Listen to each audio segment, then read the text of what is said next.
Of Powering Skills Organisation's Insights meeting. I'd like to begin by acknowledging the traditional custodians of country throughout Australia uh, and their connections to land, sea and community. We pay our respects to the elders past and present and extend that respect to all Aboriginal and Torres Strait Islander people today. My name's Jess Collins. I'm coming to you today from the lands of the Bunurong and Wurundjeri Woiwurrung peoples down here in Melbourne. I encourage everybody to let us know in the chat where you're coming to us from. We've got a jam-packed agenda for you today with presentations from Tim Burt from FSO, a summary of the Vet Blueprint project, some insights from the Roadshow series that we've just finished, TPD update, and policy roundup from Kurt. Without any further ado, I'd like to just kick straight in to we're being joined today by Tim Burt, who's the Director of Strategy and Planning at Future Skills Organisation, who are the Jobs and Skills Council for the finance, technology and business sectors. Tim leads workforce planning, data, research and policy, helping shape how the finance, tech and business sectors respond to emerging skills needs. Since joining FSO, he's overseen 2 workforce plans and led research into the impact of AI on both workforce and vet. With a background spanning Business New South Wales, Urbis and New South Wales Health, Tim brings deep experience in workforce strategy, including system-wide planning and national policy engagement. Please join me in welcoming Tim. Thanks, Jess. Hi, everybody. Really pleased to be here. Thanks for the invitation. By the number of AI note takers that have joined the meeting, this is a topical subject. It is front and centre for many people's minds across pretty much every industry sector that we have spoken to. So I would also like to start by acknowledging the traditional custodians of the land on which we meet. And for me today, that is also the Wurundjeri people, and pay my respects to the elders past and present. So we are doing at the Future Skills Organisation quite a significant body of work, as you would expect, around AI. Over the last almost 3 years, we've done a pretty large amount of research into the impact of AI, primarily on finance, technology and business occupations and industries. And obviously, we've heard really, really quickly at a scale that perhaps we weren't expecting, the level of change that we are seeing, particularly in our industries, within jobs, the way that tasks are changing, the way that skills are changing in order to perform those tasks is happening at pace and widespread. So over Christmas, following on from that research, we were tasked by Minister Giles, the Minister for Skills and Training, to undertake a national AI skills report. Essentially, this was sort of a temperature check on what is happening in AI skilling initiatives, and where government intervention is required, and what types of skills businesses are looking for. So this is just one component of that sort of program of work that we are undertaking around AI. I'll drop a link into the chat when I finish speaking about the Skills Accelerator AI, which is an initiative that we launched last year based on the vet workforce research that we conducted. Essentially, it's an initiative that brings together vocational education and training trainers, assessors, together with industry to start thinking about and tackling AI skills. So it's not limited to the vet workforce, it's not limited to our own industries. If this is something that is of interest to you, please sign up, join as a partner. There's no minimum requirement, and you can sort of dip in and out as you see fit. But there's a whole bunch of resources available for our members and for industry and the vocational education and training sector. So having said all of that, I will focus in on this National AI Skills Report because it is the most recent piece of work that we've done. Next slide, please.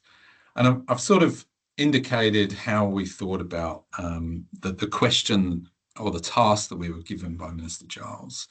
And we framed it around these 4 core questions. So what skills does Australia need to compete in an AI-driven economy? So it was an economy-wide environmental scan. It wasn't just focused on finance, tech and business.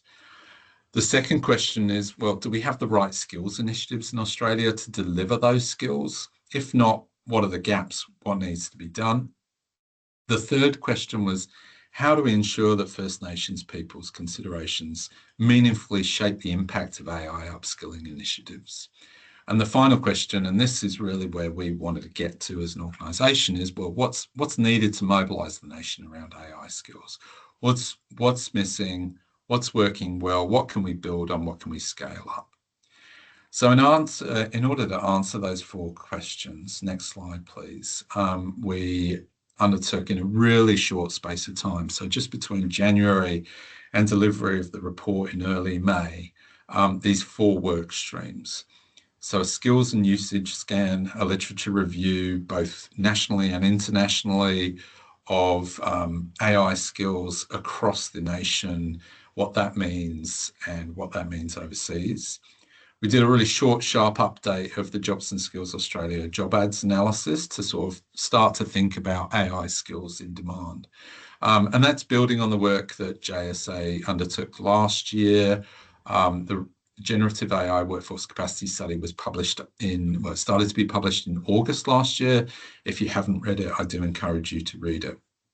The third component of that skills and usage scan was thinking about metrics and how do we measure AI skills? How does anybody measure AI skills? How do we know that we're making progress against whatever the skills are that are required? And that is not being done particularly well anywhere around the globe. Most sort of metrics are around adoption rates, but not a lot around kind of AI skills and skills uplift. So we wanted to think about that in more detail. The second work stream was a scan of AI training initiatives, both national, jurisdictional, so state and territories, both accredited and non-accredited training. And I'll talk to that, and that will become clear why that focus occurred in a second. There is a pretty significant mix of accredited and non-accredited AI training out there, as I'm sure many of you will appreciate. We also undertook a scan of international AI training initiatives and had a less of a focus on sort of data center related skills initiatives that is obviously of interest to Powering Skills, but it wasn't our focus area for the purposes of the AI report. We undertook a targeted consultation. So over the course of about 8 weeks, we spoke to almost 300 people across almost 50 consultations, covering community organisations, Australian public service agencies, state and territory governments, across the jobs and skills councils, industry peaks, unions, community services, registered training organisations. Like it sort of, we started quite limited and targeted, and it kept on building and building. But in the timeline, we did have quite a broad reach. The fourth work stream, we engaged a First Nations research organisation to undertake a specific piece of work to sort of think about strategy for engaging First Nations community in AI skills initiatives. We didn't undertake any primary research in this. It was really around setting out a framework for what future engagement might look like. So what were the findings? Next slide, please. 3 sort of overarching themes. First one, really no surprises here. AI skills are now widely in demand. Even since that JSA report that I referred to, we've seen an uplift in AI skills requirements in job advertisements. We heard really strongly that tasks within occupations are changing really, really quickly. There are different sort of exposure levels to that augmentation across different industries. Finance, technology were probably at the most exposed end of the spectrum. Construction, probably at the lower end of exposure. But the skills needed to conduct those tasks is changing accordingly. So this kind of changing skill demand that's occurring, such as, for example, people being expected to be able to build and manage AI agents, for example, is a unique and different and very new skill set to what a mortgage broker might be required to have done even 18 months ago. Pretty much a fundamental understanding of AI and AI skills is required across pretty much every sector and most occupations. Now, we've been questioned about that sort of finding around almost every occupation, and obviously there is different levels of exposure within occupations. But if you break down an occupation into its component tasks, the tasks within those occupations are changing in such a way that they can require a fundamental understanding. That is not to say that every single person across the economy and every job is using AI, but their job and the tasks that they are performing could be. So AI skills are no longer required just for a narrow set of technical specialists. They're becoming more and more foundational for everyone, akin to digital literacy. However, this fourth point is really important. I spoke to, as I said, almost 300 people.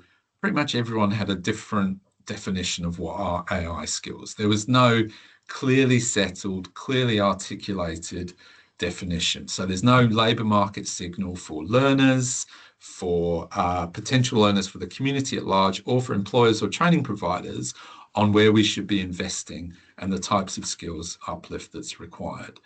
There are only a handful of countries that are doing this really well and have clearly defined it, but at the moment, we are not one of them.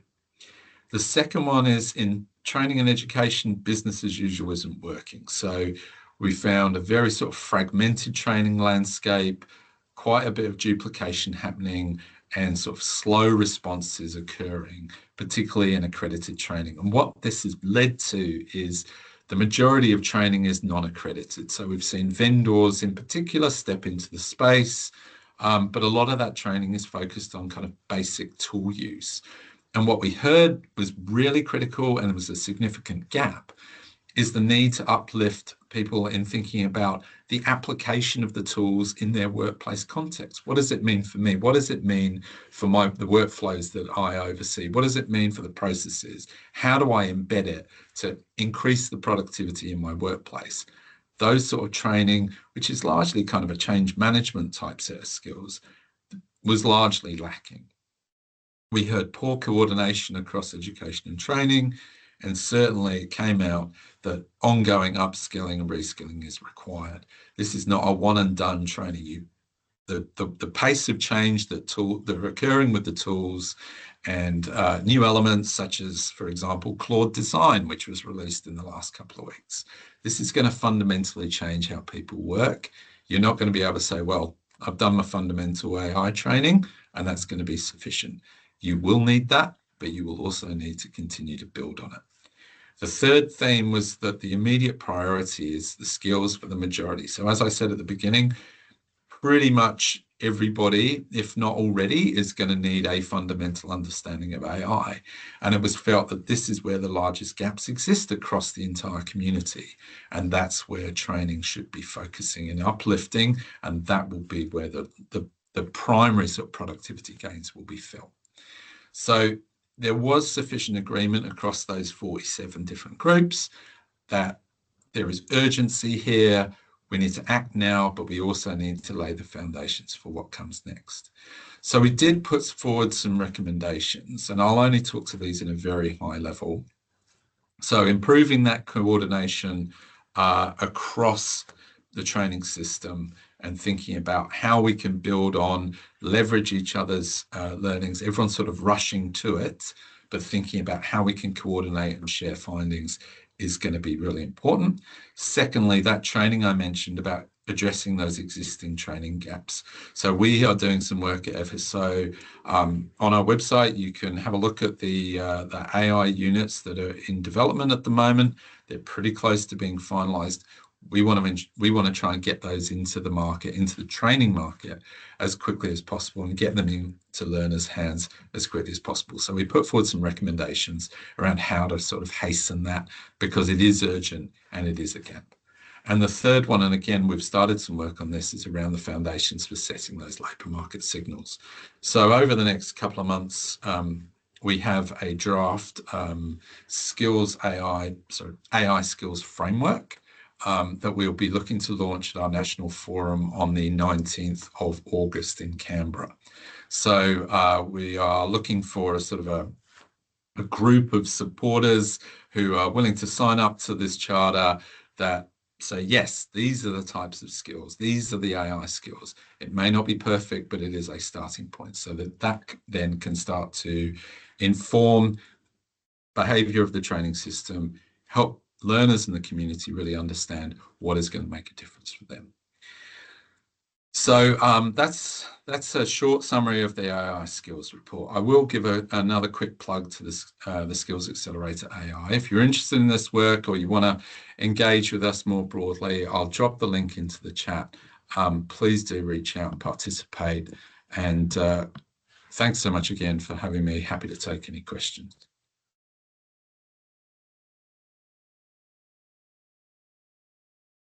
Thanks a lot for that, Tim. Does anybody have any questions they'd like to ask of Tim? Travis Sandeman. Hi, Tim. Thanks for your time. Is this the report from December 2023 we've been discussing, or a different report? It is a different report. So it was conducted in the last sort of couple of months. I'm not able to share it at the moment, but I'm hoping we will be sharing a version of it in the near future. In the meantime, I would encourage you to read the JSA Generative AI Workforce Capacity Study. I'll drop the link into the chat now, which was conducted middle of last year. And it's probably sort of the best evidence we have, or at least almost 12 months ago, of how jobs are changing across the economy due to AI exposure. But as I said, it's changing really, really quickly. And our intent was to build on that report from last year and start to think, have a really contemporary view of what's occurring out in the workforce and what's happening in education and training, and how education and training needs to adapt and adjust to deliver those skills. We're also going to be we're thinking about sort of ongoing updates in this space. So yeah, please, as I said, please reach out. I've dropped the link in there. Register as a partner if you're interested, and that's probably the best way of keeping updated. Thanks, Tim. Looking forward to reading it when it's available. Cheers, Travis. Thanks. Doesn't look like there's any more questions. So thanks a lot for that, Tim. Very insightful presentation. Appreciate you making the time to speak with us today. Thank you. Bye. Moving right along, I'm going to kick over to Deb Morris, who's going to lead us through the wrap-up of the VET Blueprint project. Over to you, Deb. Thanks, Jess. It's kind of a bit bittersweet for me today when we're talking about the closeout of the project, but I just wanted to tell the story really of the VET Blueprint project over the last 2 years. So most big challenges don't arrive as a clear problem. They arrive as noise, a stream of concerns, opinions and problems, which on the surface can appear to be a bit disconnected. And at the start of the VET Blueprint project, for us, that noise was everywhere. We had workload concerns from educators, industry reporting. We're reporting that technology was moving faster than training can keep up. We had RTOs trying to solve problems with limited time, people and technology resources, and many more items that people were raising as well. And that's where I started my journey at PSO approximately 2 years ago to the day. I was excited for the challenge. I was nervous about making the grade in a new organisation, and I was completely overwhelmed by the noise. For those of you who haven't come across the VET Blueprint project, it's a national plan that brings together all of the jobs and skills councils to build a VET training workforce that will help us shape the future of the Australian workforce. For PSO, it's more about understanding the VET resources and employees that serve our energy sector. And more than research, it's about turning insights into practical action. So we started the VET Blueprint with a simple ambition to start mapping that noise and analysing it, and to use that map to build something useful. So what I wanted to share today is not just a list of outputs from the VET Blueprint. It's the story of how that noise was transformed into evidence, how that evidence became practical tools, and delivering those practical tools to the sector is where we've ended the project, as it were. Next slide, please, Claire. So in terms of our achievements, and this is a little dashboard of our achievements, our starting point was to capture and interpret all that noise, as I've already said. We had more than 400 stakeholder voices who helped us understand what's happening on the ground throughout the 2 years. Not just the headline challenge of educator shortages, but the pressure points underneath it. So we were looking at workload, capability, industry, currency, delivery constraints, and the pace of change across the energy transition. Those voices gave us all the raw material that we needed. And then we went on to have 30 more than 30 collaboration sessions, and we talked to more than 200 organisations, and we started to connect the dots. So educators, RTOs, industry and sector partners brought different pieces of the puzzle, and as the Vet Blueprint Project's role was to put these pieces on the table together and help reveal a bigger picture. The project turned that picture into more than 50 resources. And when we're talking about resources, we're talking about reports, tools, and event assets. But the most important thing is not the volume. The most important thing is what we have created is 4 foundations from this project. An evidence base, so decisions are grounded in what the sector is experiencing. Sector engagement, so the work is not owned by us or one organisation or one project team. Practical tools through our partnered, elevated and sparked projects, and also an adoption platform which we've created through Ignited, because even the best tool is useful, it stays in the toolbox, and we wanted to make sure that our tools are available to everyone to use and adapt as they see fit. Next slide, please. So Ignited has been an event which has been running for the month of June, and it was designed to bridge between the project work and sector use. Reports are useful, but they can tend to sit on shelves looking very important and doing very little. So Ignited was our way of opening the doors to all of our stakeholders. It gave a way into the work. It gave, people a way to the work through conversations, examples, stories, podcasts, and our practical resources that we developed. And it's helped us to test something really crucial, that what do people need to adopt these different tools? And the answer isn't just communication, which we provided via the Ignited event. People need to understand where they fit and what those two tools mean in their own context. And they need room to question, adapt, and apply them. So Ignited has helped position PSO as a catalyst, connecting evidence, tools, and people.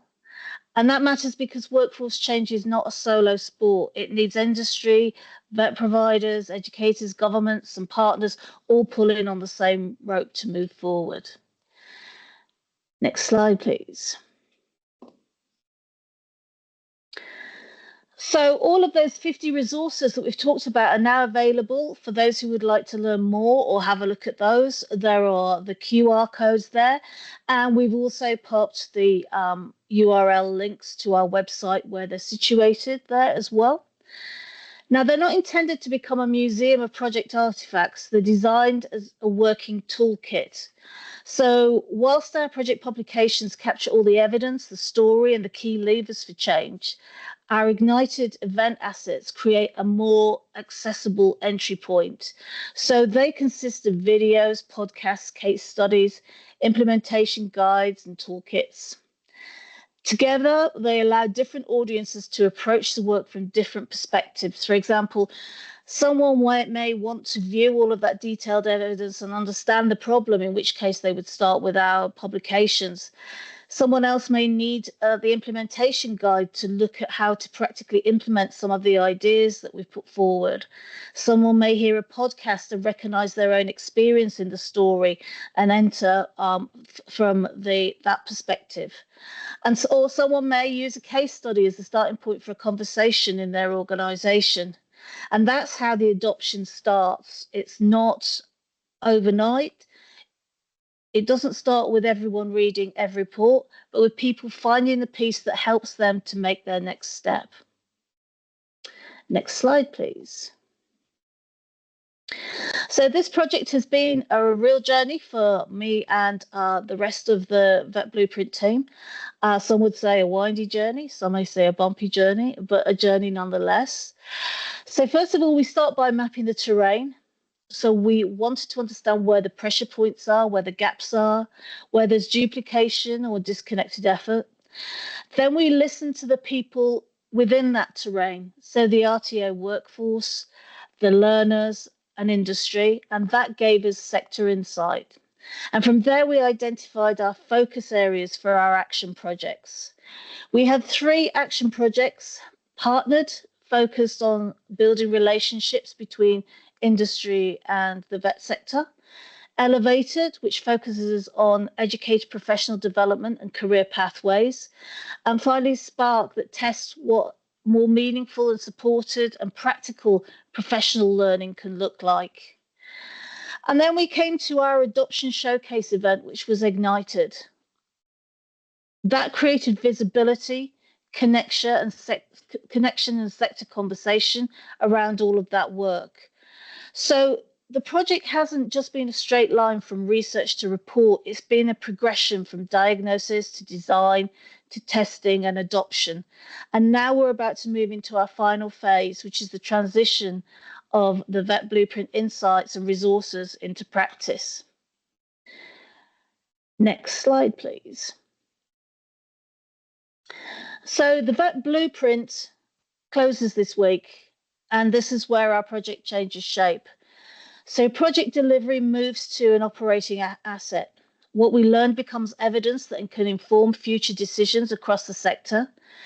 What we built becomes a toolkit that can be used, adapted, and improved. And what we've shared becomes a platform for adoption. What continues becomes practice. And that's the distinction between closing a project and creating a legacy. We're not simply packing away all the work, we're moving it into places where we can keep producing value with it. Next slide, please. So this is a brief overview of our transition model, which gives us 3 practical pathways. The first is to preserve, and that means keeping the knowledge, resources, and outputs accessible. So we're hoping to maintain these for at least the next 12 months so that people can access what we found from all of our research and what we created as part of the project. And this is the equivalent of making sure the lights stay on. The second tier is to integrate. And this is where work starts becoming part of business as usual for PSO. So the VBP insights can inform the way that we approach workforce planning, industry engagement, training product work, and also sector conversations. So it becomes part of our everyday work. And the third is to scale. So some of the elements of the work may be ready for further implementation, piloting, testing, or evaluation. And that will require dedicated resourcing and in some cases, additional funding. But the beauty of this model is that it doesn't require that everything happens right now all at once. So some assets will need to be maintained over the coming months, some will need to be embedded, and some may be ready to grow now or in the future. Next slide, please. So this is a staged transition. It's not a hard stop for the project. Now, June marks the formal close of the project, and July begins our handover with the resource hub, the internal repository, and ownership arrangements in place across our Powering Skills organisation. The second half of 2026 is about integration. So promoting the resources, mapping our recommendations to relevant PSO activity, and making sure the work is visible and where it needs to be. Next comes our application phase, and this is where we watch what happens when the tools meet the real world. So which resources are being used, which resources are gaining traction, what are the download numbers for all of those items, and where can we improve that? And by June 2027, there's a review point. At that review point, we'll be able to work our way through all of that data and see which of these assets should be retained, refreshed, expanded, or archived. And that gives the work a life beyond the project timeline and into the future. Where the assets land at the bottom of that slide illustrates how resources created during the VET Blueprint project will be utilised. So the work doesn't necessarily land in one place. It's not just about making all of those different resources available via a website. It spreads through the organisation and the sector, and ideally into everyday practice. And that's the point. So the project began by listening to the system, and it's now created resources that can help the system listen, connect, and respond more effectively. So the legacy of the VET Blueprint is not simply a collection of reports, tools, or events. It's a stronger understanding of the challenge. It's a set of foundations, and it's a pathwork for the work to continue. So 2 years on, I'm again excited about a new challenge. Someone nervous about getting it right, but incredibly proud of what PSOs collectively contributed to the sector with the VET Blueprint project. And just a little plug for those of you who haven't had the opportunity to attend any Ignited events, we still have a couple which are available for registration via our website. So if you jump on there and head to the Ignited page, then you can still register for a couple of the events tomorrow and Friday. Thanks ever so much. I'll hand back to Jess. Thanks a lot, Deb, and congratulations on bringing the project to a strong close, especially given the pace and intensity over the past month. Are there any questions for Deb?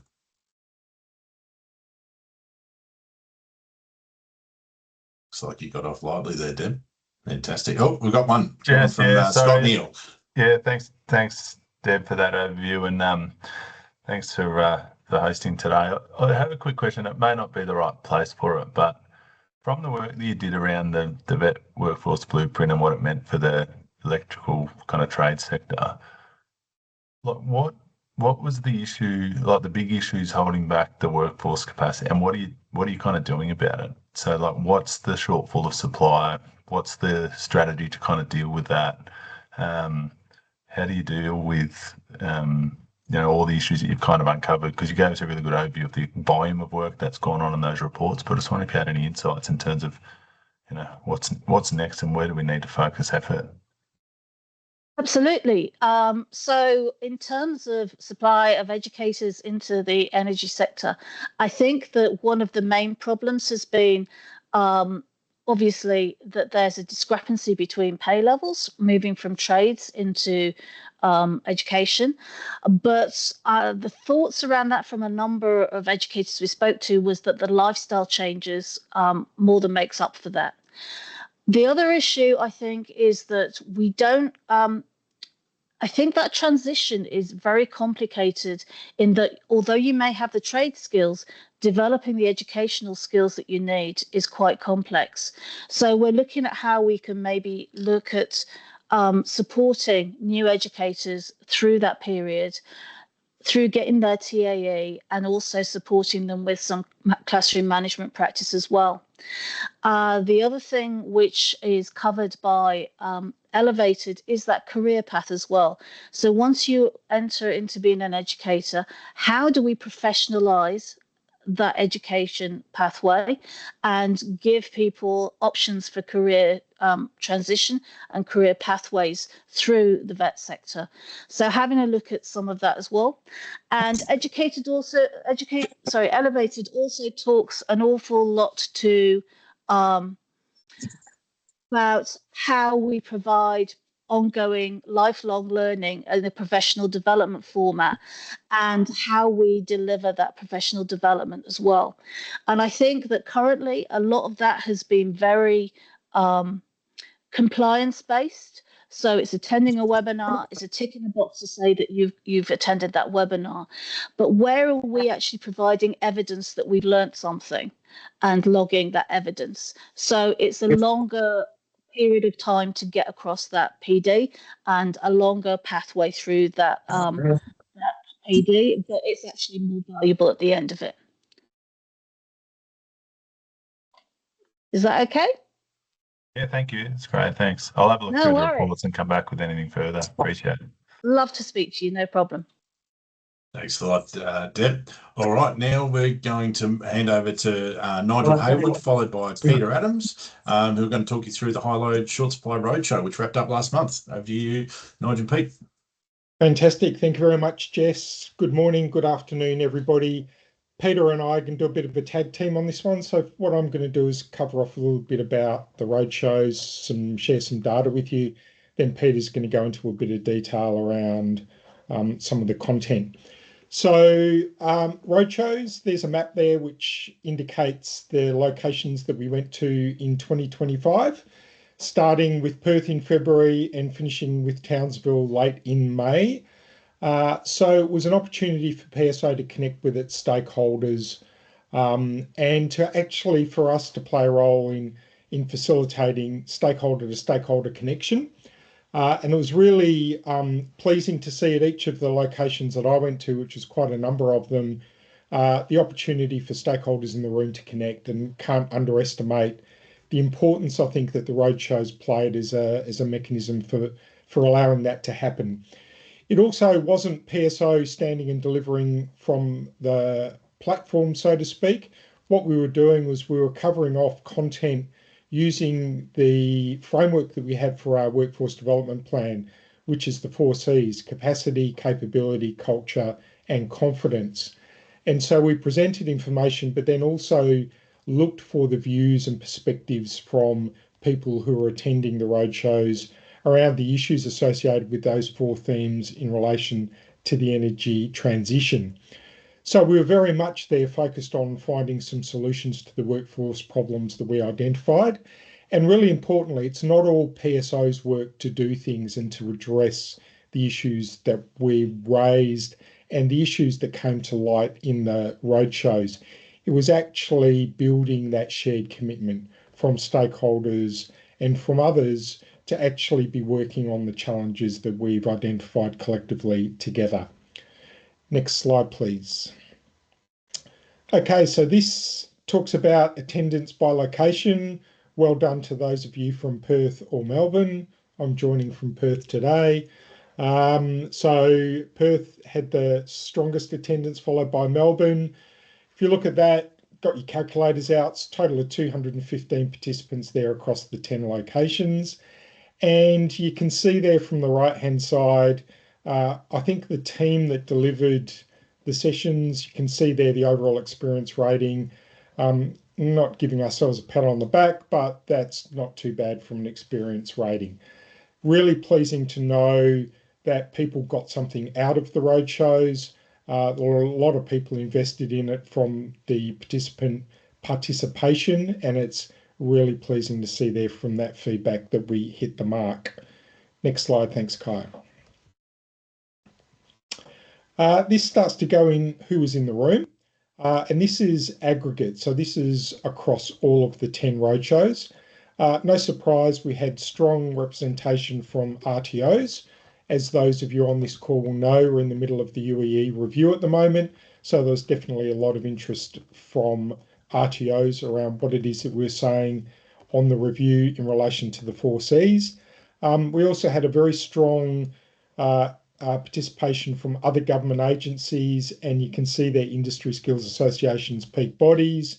Really pleasingly, across all of the locations, we had employers engaged as well. And talking to like bodies at the moment in the energy sector, there is a bit of a struggle in getting employers engaged. So it's very pleasing to see that we were able to achieve that. Next slide, thanks, Kai.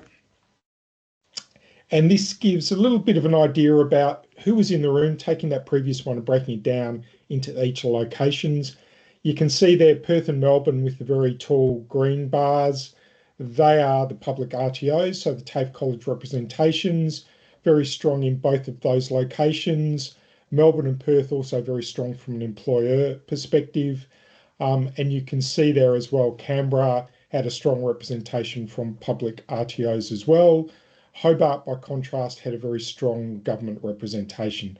So you can see there that we actually had mixed composition across each of the 10 roadshows. And I think that will show in the next piece of the puzzle here, which is the content, and I'll hand over to Peter to go through that. Great, thanks, Nigel. Really appreciated. So with all of that, when we look at that breadth of participants that took place, the breadth of people who attended and provided, some really interesting discussion and robust solutions and examples of best practice, the question then becomes, how do you capture that and what do you do with it, and how do you start to bring that to life? And that's certainly a question for the ages, but we used a digital capture tool where people could submit their responses. So we had the discussion in the room and then prompted people to try to sort of condense that discussion down into some key comments that they put into the digital system. From that, we received over 1,400 open text responses in the 10 locations. So absolutely huge volume of information to go through, which was great to see. And when we start to do some theming, some analysis of that, we get these top 5 themes that were across the roadshows.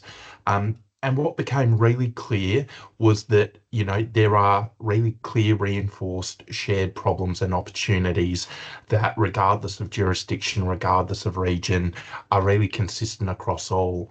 What we managed to see, though, was the contextualised view, those hotspots that were really emerging around, what that looked like for that particular state or territory. And how that was playing out on the ground and the impacts that was having on those local communities, which was just really great to see. Rounding out the top 10, so what you can't see there, some of the other topics that were really high on the list of discussion, culture change, wages and the cost of living, licensing and regulation, retention, completions, regional and remote challenges, some of that also wrapped up in here. I think what was really interesting to see, if we compare it to the themes in the 2024 roadshows we had, so 2 years ago we ran a series of roadshows as well, we saw some real, some consistency, certainly in terms of training and education access, really consistent across that entire period. But I think we started to see a bit of a shift away from concerns around things like the smoother transition between school, vet and industry, and better integration and partnerships between industry and schools, and more of a focus on how industry is enacting, how industry is engaging in the apprenticeship system and engaging in workforce growth and driving some of the change that we need to see. So if we look at those themes, in training, education and access, it was really about how do we make sure as the workforce diversifies geographically, how do we make sure that they're able to access the training that they need and that they're suitably engaging with it. And that was really interesting. And again, in Western Australia, we heard how that was affecting businesses in the Pilbara and in the northern parts of Western Australia, which were quite remote, but have significant projects going on. In Queensland, it was far north Queensland and access to training in far north Queensland. So really contextualised views from each of the places and some really interesting insights into how that was affecting those local communities and the on the ground impacts. We heard stories of apprentices who would have to travel 8 to 9 hours to undertake training and stay in that location, and the impact that might have on their social aspects and their community and them financially and things like that, and more broadly as well, the impacts on businesses that were trying to upskill and uptrain their workforce who might already be qualified. So some really interesting conversations around that. Around apprentice support and incentives, great conversations not only about how we can support apprentices more, but how we can support businesses to engage with the apprenticeship system.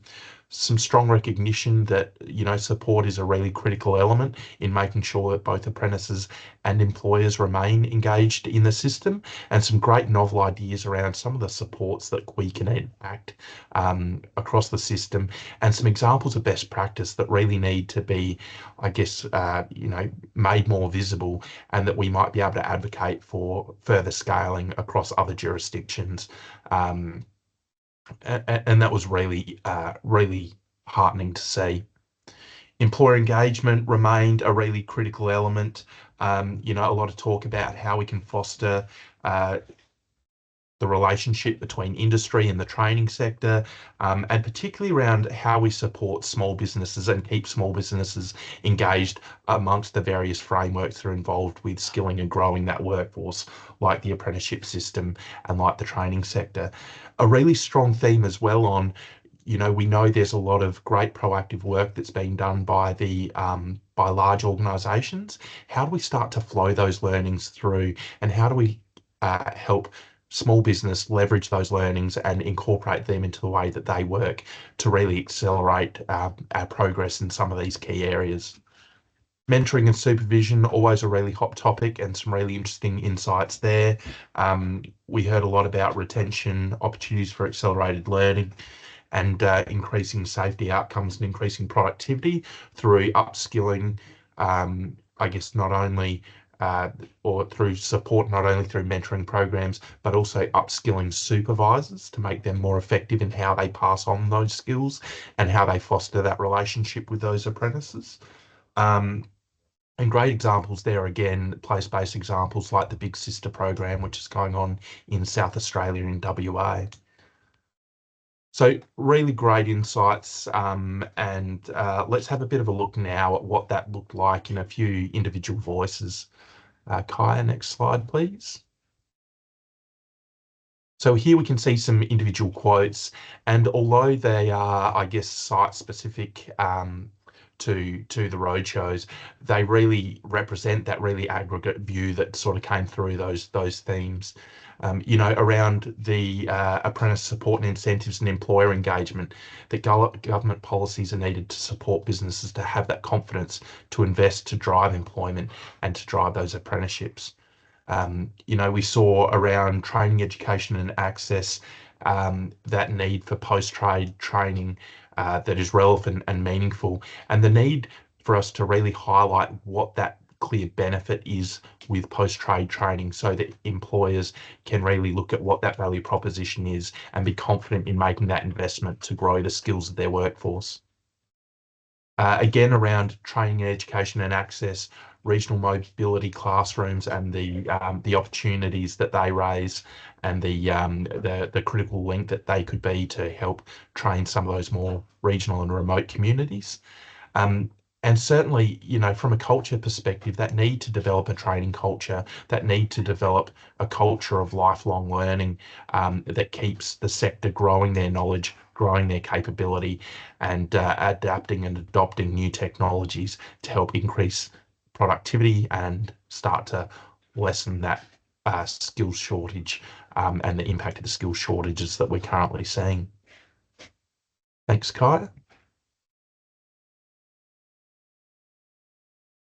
This last quote, I think, was really telling, and for me, it really reflected the intent and the aspirations of the roadshows, and that objective that Nigel talked about first up around a shared commitment to change. So you can see there, as a collective, we need to be part of the change, work together, not against each other, to take accountability and change our day-to-day answers. The more of us changing our behaviour will lead to others doing the same. It takes a village. And I think, it was really a really salient point that came across, and I think really highlights that view that we're all in this together.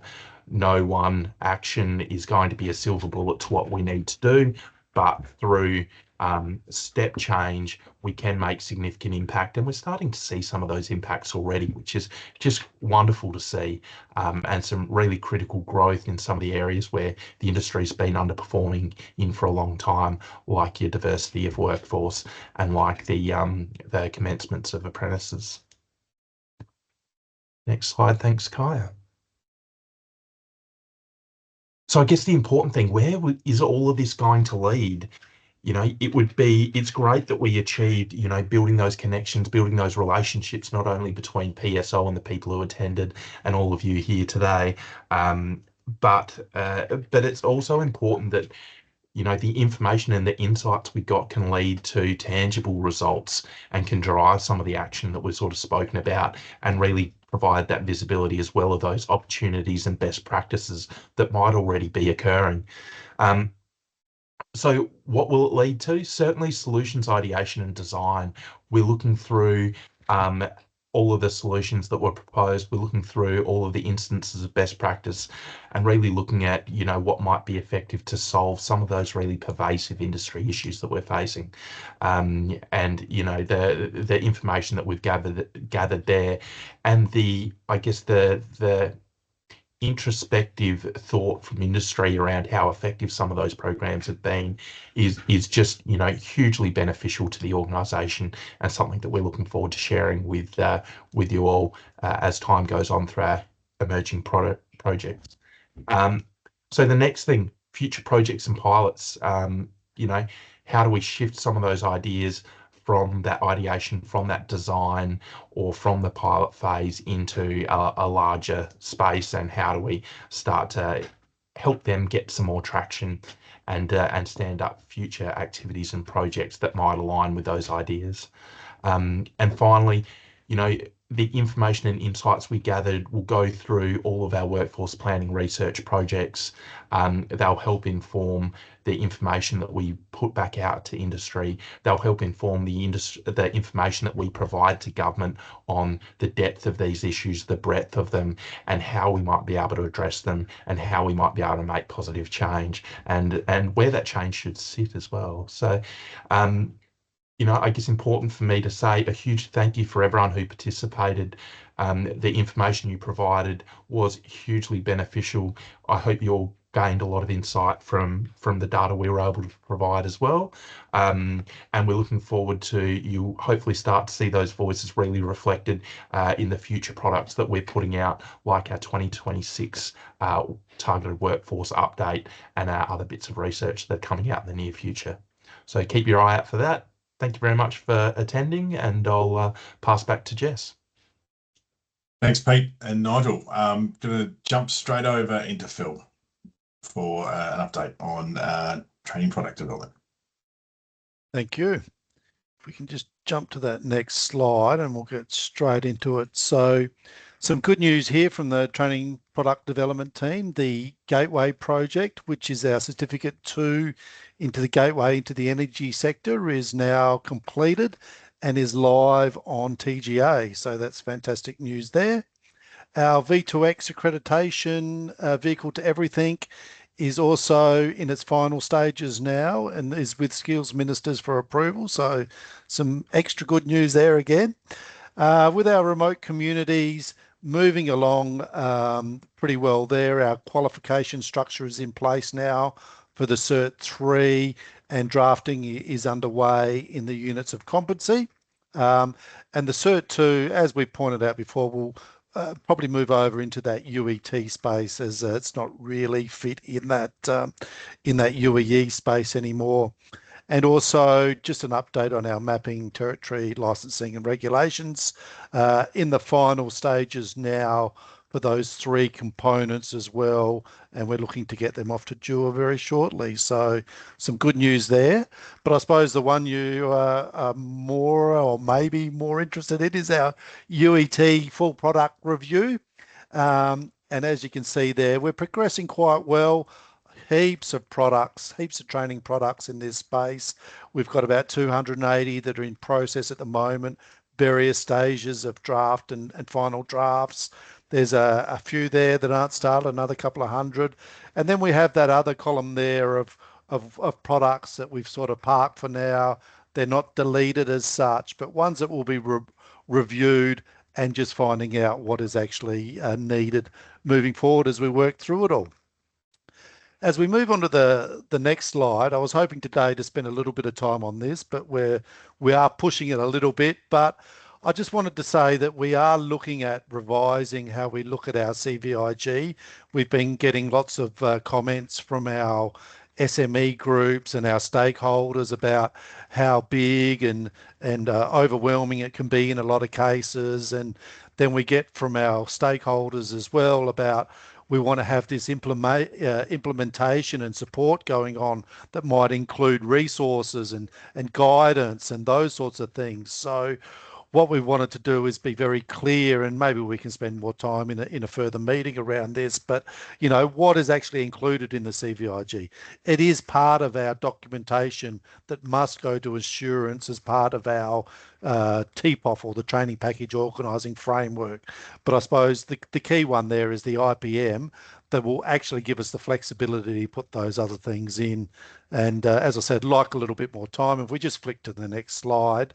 And these are just some of the questions that we're asking our stakeholders groups. So if you do have any thoughts, any questions, ideas about where you might see the CVIG, things you might want in there, or things you might help with the implementation, promotion and monitoring, pop it into the chat or drop us an email at Powering Skills Organisation. But yeah, thanks for that.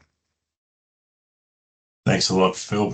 Straight over to Kurt for the policy roundup.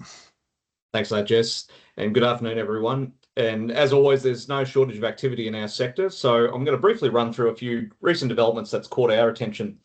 So first up, there's been a new report from the Clean Energy Council that shows that renewable energy reached a record 42.7% of Australia's electricity supply in 2025.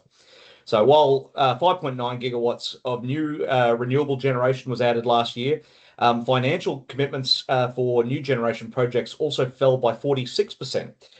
So this has raised some concerns about sustaining the momentum of the clean energy transition.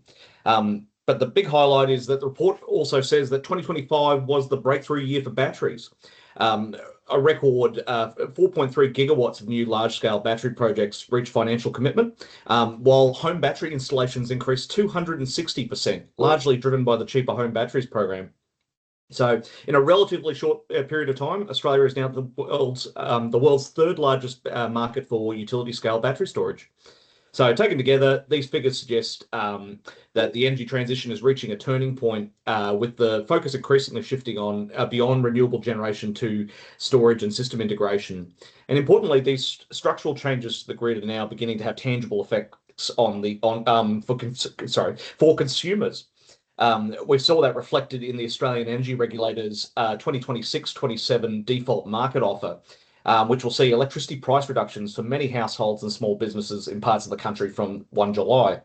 So moving down to New South Wales, the state government there has announced a new $557 million home energy saver program, and this is providing zero interest loans of up to $15,000 and targeted discounts to support household energy upgrades, and this includes rooftop solar, home batteries, reverse cycle air conditioning and switchboard upgrades.